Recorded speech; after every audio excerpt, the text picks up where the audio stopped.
자, 1번부터 보겠습니다. 자,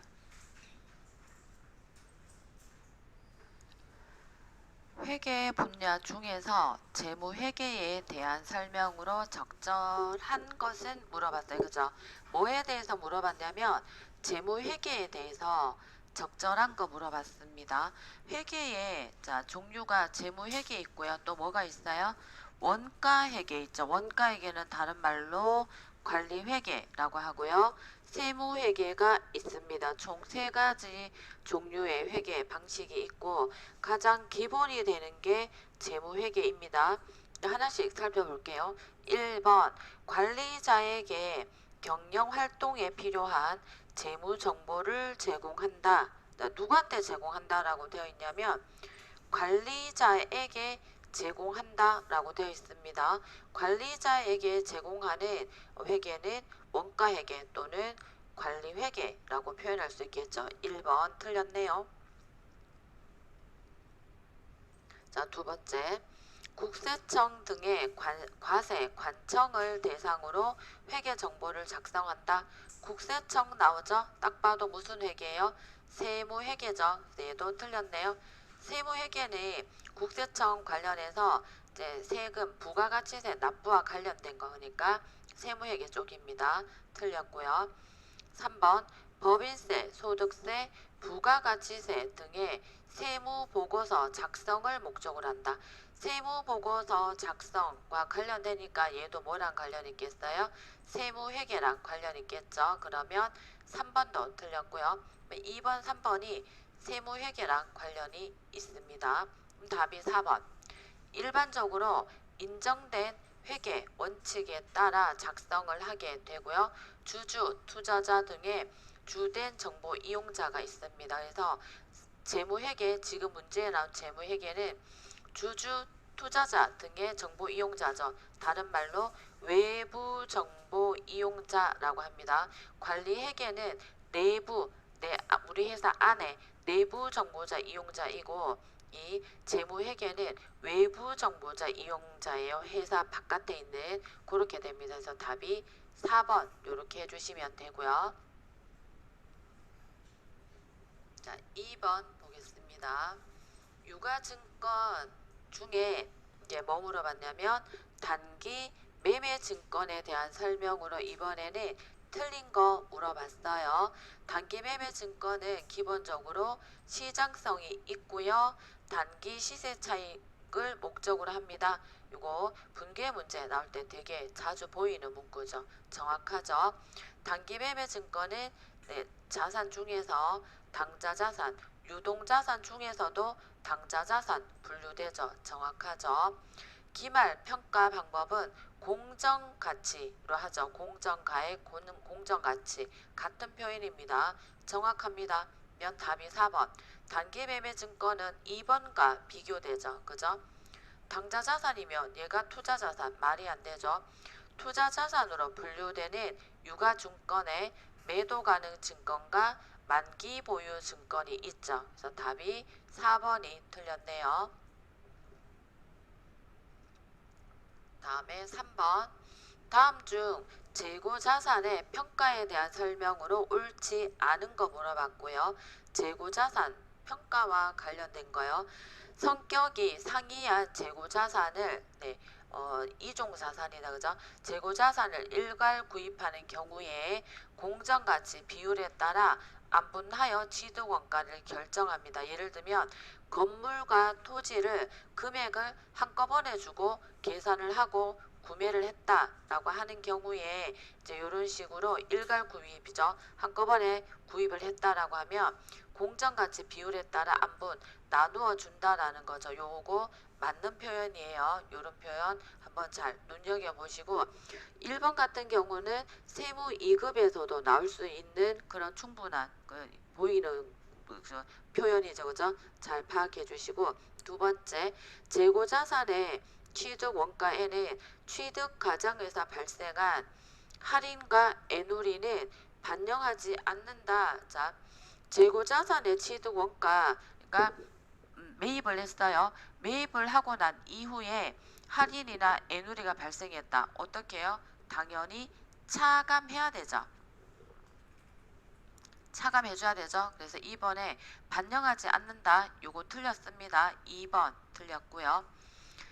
3번에 저가법을 적용할 경우에 저가법은 보수주의에 의해서 시가가 취득 원가보다 낮아지면 시가를 장부금액으로 반영하는 방법이 저가법이고 중요하죠. 한 번씩 나오면 요거 나올 수 있는 부분이니까 잘 파악해 주시고요. 재고 자산이 장부에 적힌 금액이 있는데 그거보다 시가, 공정가치라고 하죠. 현재 시가가 낮아지면 그 시가로 기록을 하고요. 하나 더 추가로 시가가 장부금액보다 높으면 기록하면 안 돼요. 걔는 저가법이 아닙니다. 저가법은 장부금액보다 시가가 낮을 때만 기록하는 거예요. 이게 보수주의에 의한 방법이고요. 이 방법은 기본적으로 회계 채택하는 방법이 이익을 낮게 만드는 방법이 돼요. 이게 보수주의에 의한 이제 기록 방식이고 저가법을 사용하는 이유가 됩니다. 저가법을 적용할 경우에 발생한 차액은 전부 매출 원가로 회계 처리한다 라고 되어 있죠. 매출 원가가 뭐예요? 비용이죠. 그죠? 비용입니다. 비용이 증가하죠. 매출 원가를 하면. 그러면 상대적으로 어떻게 돼요? 이익이 감소하죠. 그죠? 이익이 감소하죠. 그래서 좀 전에 설명드린 것처럼 보수주의에서 저가법은 이익을 낮게 하는 방법이 되겠습니다. 그래서 4번도 맞고요. 이 3번 문제 같은 경우는 이제 세무이급에서도 충분히 나올 수 있는 그런 문구들이 많이 있기 때문에 잘 파악해 두시면 다음에 나오면 또 맞추실 수 있을 거라 생각이 듭니다. 자, 다음에 4번 가볼게요. 다음 중 유형 자산의 자본적 지출을 수익적 지출로 잘못 처리했을 때 요런 거 되게 자주 나온다라고 했어요. 특히 회계 1급에서 잘 파악해 주시고요. 자본적 지출을 수익적 지출로 잘못했대요. 자, 자본적 지출로 처리를 하면 증가되는 애가 있었죠. 자산, 자본, 수익. 얘네들은 증가를 하죠. 자본적 지출을 하면. 근데 수익적 지출을 처리했다 그러면 어떻게 돼요? 비용이 증가하죠. 그죠? 근데 지금 문제에서 얘를 해야 되는데 얘를 하지 않고 얘를 했다는 얘기예요. 항상 4대1로 1대4로 싸운다라고 해서 비용 혼자 외로워요. 이렇게 됐을 때 단기에 자산과 자본에 미치는 영향 이렇게 안 했으니까 다 내려가겠죠. 자산이 과소될 거고요. 자본도 과소될 거예요. 답이 몇 번이에요? 2번입니다.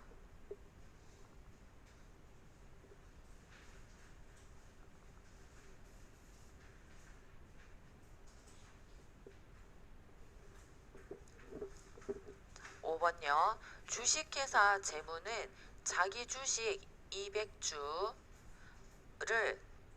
한 주당 7,000원에 매입하여 소각했습니다. 자기 주식을 매입해서 소각했대요. 소각일 현재 자본 잉여금의 감자 차익 20만원을 가지고 있대요. 차익이 대변에 있는 거죠. 차익이기니까. 그죠? 주식 소각 후에 재무상태표에 계상되는 감자 차 손익, 그러니까 손실인지 이익인지 안 알려주고 있죠. 그죠? 그랬을 때 자기 주식 200주를 바로 매입해서 바로 소각을 했죠. 그러면 어떻게 되냐면 자본금이 줄어들죠. 차변에 그러면 자본금 얼마가 줄어드냐면 200주 곱하기 5,000원이죠. 5,000원 하면 이거 5,000원 하게 되면 100만원이죠. 그죠? 그리고 대변에 그 7,000원에 샀죠. 200주를 이만큼 돈이 나간 거예요. 그죠? 7,000원에 사서 이제 돈이 나간 거예요. 뭐 보통 예금이 나갔든 현금이 나갔던 자산이 나간 겁니다. 2, 7, 14, 100 40만원이 나갔죠. 이게 자산이 감소를 하겠죠. 요렇게 됐을 때 자, 일단 차익이 차변에 100만 원, 대변에 140만 원이면 요 차익만 보면 40만 원만큼 손실이 느낌인데 이제 이때 없앨 때는요. 장부에 있는 감자 차익 또는 감자 차손이 있으면 얘들부터 먼저 제거 처리를 해줘야 돼서 감자 차익은 대변에 있는 계정 과목이자 그러면 차변에 감자 차손을 적어줘야 됩니다. 없애줘야 된다는 얘기예요. 감자 차익이네 그죠? 감자 차익을 없애줘야 돼. 20만원. 요렇게 하면 차변 합계는 120만원, 대변은 140만원 요렇게 됩니다. 그러면 차변에 차익이 감자 차손 요렇게 나죠. 20만원만큼 차손이 나게 돼요. 그래서 이 자본금을 이렇게 줄이거나 할 때, 소각하거나 할 때 감자 차익이나 감자 차손이 장부에 있으면 걔들을 먼저 제거 처리를 하고 난 이후에 나머지에 대해서 감자 차손이든 감자 차익으로 처리를 하셔야 됩니다. 그래서 감자 차손 20만원 답으로 나오죠. 1번 이렇게 된다라고 보시면 돼요.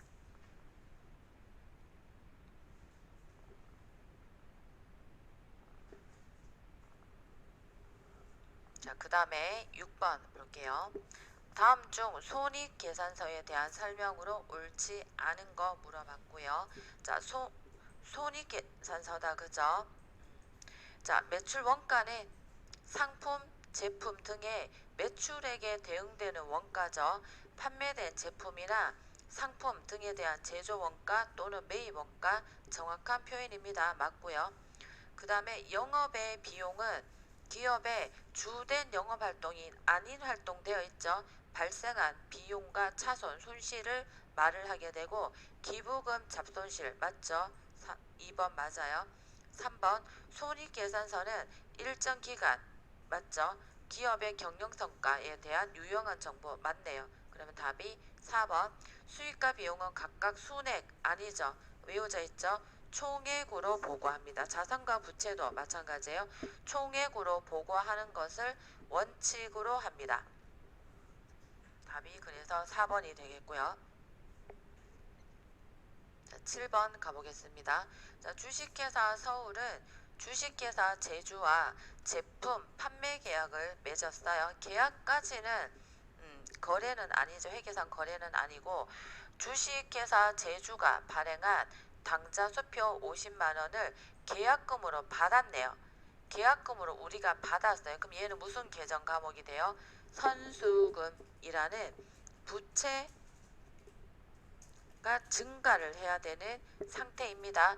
얘를 아래와 같이 회계 처리했대요. 그러면 지금 원래는 이렇게 되죠. 차변의 당좌 예금이죠. 당좌 예금으로 잡히고 50만원, 대변에 부채 선수금으로 50만원은 잡혀야 되는 거 차변은 이상 없어요. 대변에 뭐로 처리했냐면 제품 매출이라는 매출 뭐예요? 수익 계정 과목이죠. 수익을 증가시켰네요. 맞죠? 원래는 부채가 들어가야 되는 그러면 자산은 이상 없습니다. 자산 자체는 잘 처리를 했기 때문에 보시지 않으셔도 되고 부채를 해야 되는 걸 이제 매출을 잡았으니까 이익은 오히려 과되겠죠. 과소가 아니라 부채가 증가해야 되는데 아예 기록을 안 했으니까 과소죠. 그래서 답이 3번 이렇게 나와집니다. 첫 번째 그 원래 분계를 찾아서 해결하면 요거는 문제를 해결할 수 있어요. 다음에 8번 볼게요. 주식회사 한국의 2023년 1월 1일 자본금은 5천만원이고요. 발행 주식 수가 만주 그리고 액면 금액이 5천원입니다. 23년 10월 1일에 한 주당 6천원 그리고 2천주를 유상증자를 했다라고 되어 있습니다. 23년도 기발 자본금 물어봤네요. 그죠? 자본금일 때 계산을 얼마큼 늘었는지 한번 확인을 해보면 자 10월 1일에 자, 한 주당 6천원이죠. 6천원을 곱하기 2,000주를 증자했어요. 그럼 얘는 뭐냐면 자산이 증가하는 거죠. 이 금액은. 그죠? 자산이 증가를 하는 상태이고, 물어본 거 뭐냐면 자본금을 물어본 거예요. 그죠? 그러면 자본금 분개를 해볼까요? 분개를 차하면 금액은 없지만 예를 들면 보통 예금으로 계산 6천 곱하기 2,000주 하면 1,200만 원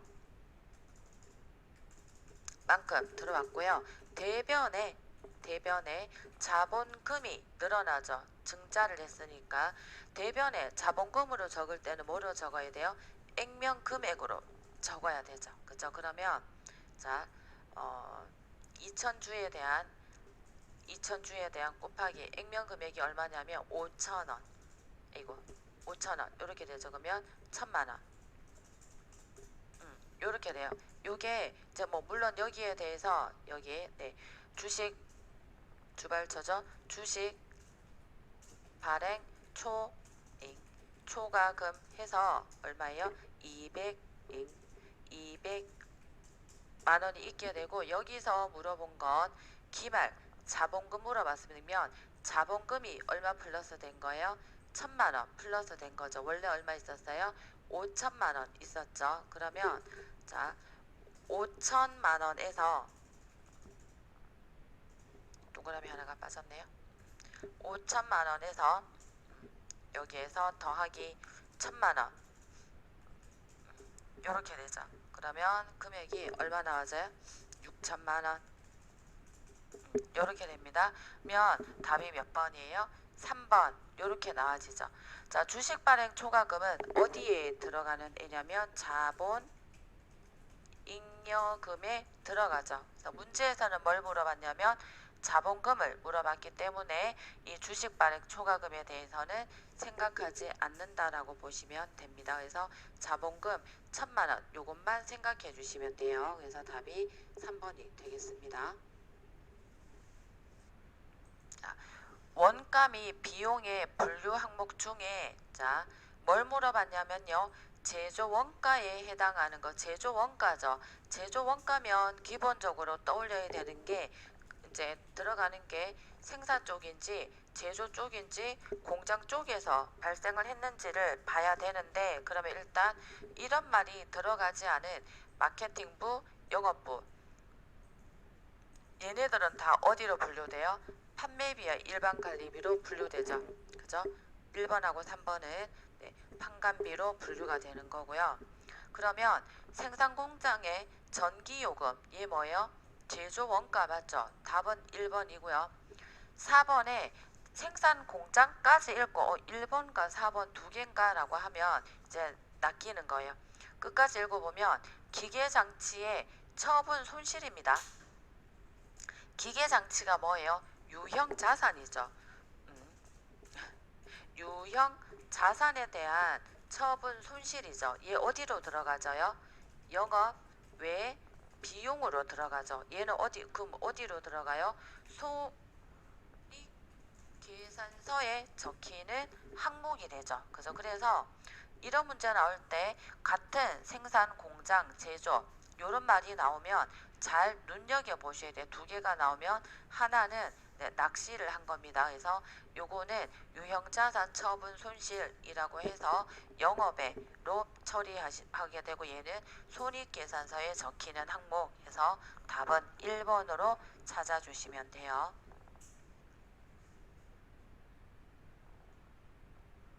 다음에 10번 보겠습니다. 다음 중 보조부문 상호 간의 용역 수수 관계를 고려하여 보조부문 원가를 제조부문과 보조부문에 배부함으로써 보조부문 상호 간 서비스 제공을 요 말만 잘 보시면 된다. 그죠?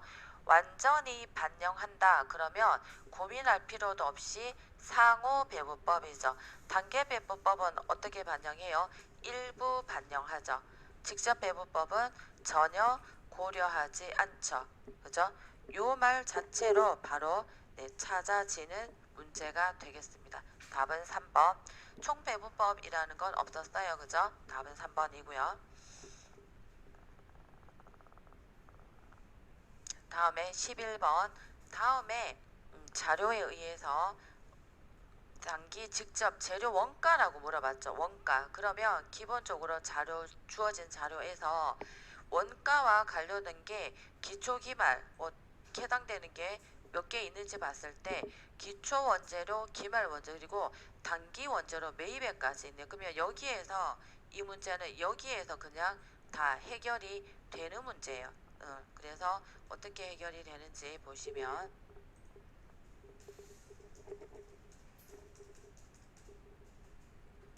기초 원재료 계정 과목을 T자 계정으로 분류를 했을 때요. 차변의 기초죠. 기초 원재료 원재료가 120만원 적히고요. 대변의 기초와 기말은 따로 간다 했어요. 그죠? 대변의 기말 원재료 85만원 적히고요. 단기 원재료 매입이 차변에 적히죠. 매입이니까. 그죠? 이렇게 하고 나면 대변에 적히는 게 단기, 즉 문제에서 물어보는 단기 직접 재료 원가가 구해지죠. 합계 내보시면 차변에 210만원, 대변에도 그러면 210만원 나와줘야 되고요. 그죠? 계산해 보겠습니다. 자, 210만원을 빼기 85만원 하면 125만원. 답은 2번 나오겠네요. 125만원 이렇게 됩니다. 그래서 답이 2번 이렇게 나와져요. 이렇게 지금 이거 같은 경우는 다른 거 다 그죠? 낚시한 거죠. 요것만 파악해 주시면 되고, 자, 이 단기 직접 재료 원가 얘가 어디로 가요? 제공품 계정 차변으로 가는 애죠. 그죠? 얘가 제공품 계정의 차변으로 가게 되는 거죠. 이런 원리로 흘러갑니다. 자, 주식회사 성질은 직접 원가를 기준으로, 기준 잘 보세요.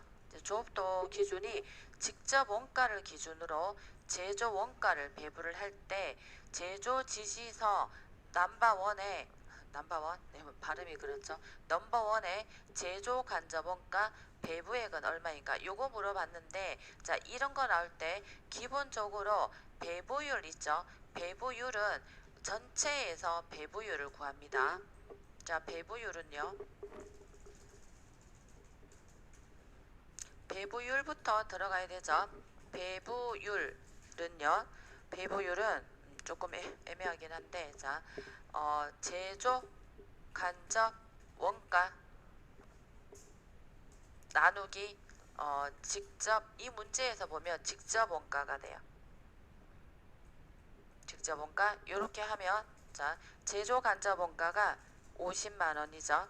나누기 직접 원가는 어떻게 되는지 아셔야 된다. 그죠? 요거는 한번 복습 차원에서 직접 원가는 직접 재료 원가 더하기 이거 직접 노무 원가, 요거 알고 계셔야 된다. 그죠? 두 개 더하면 80만원 더하기 200만원 20만원이죠. 엉망으로 말하네요. 자, 80만원 더하기 20만원이면 100만원이죠. 그죠? 100만원이 됩니다. 계산해 보시면요. 50만원에서요. 나누기 100만원이 돼요. 그러면 0.5가 배부율로 나와집니다. 이렇게. 자, 배부액은요. 배부율 곱하기 직접 원가 뭐예요? 제조 지시서 넘버원의 제조 지시서 제조 지시서 넘버원에 대한 직접 원가를 곱해주게 돼요. 그러면 자, 배부율이 0.5였죠. 0.5 곱하기 자, 직접 원가 어떻게 돼요? 40만원 40만원 더하기 5만 원 해야 돼요. 그죠? 직접 원가니까. 그러면 두 개가 55만 원이 되잖아요. 그래서 어, 순서는 상관없겠다. 곱하기니까. 그죠? 55만 원에서 곱하기 0.5 하면 금액이 27만 5천 원 이렇게 나와져요. 답이 3번에 나와 있죠. 그래서 이렇게 답이 산출이 됩니다. 부가가치 세법상 과세 기간에 대한 설명으로 옳지 않은 것, 이제 이런 식으로 요즘 한 번씩 1년에 한 번 정도 출제가 되는 것 같아요. 자, 간이과세자의 과세 기간은 1월 1일부터 12월 31일까지 정확하죠. 맞는 표현입니다. 두 번째, 사업자가 폐업하는 경우에 과세 기간은 폐업일이 속하는 과세기간의 개시일로부터 폐업일까지 맞죠? 과세기간은 폐업일까지입니다. 맞고요.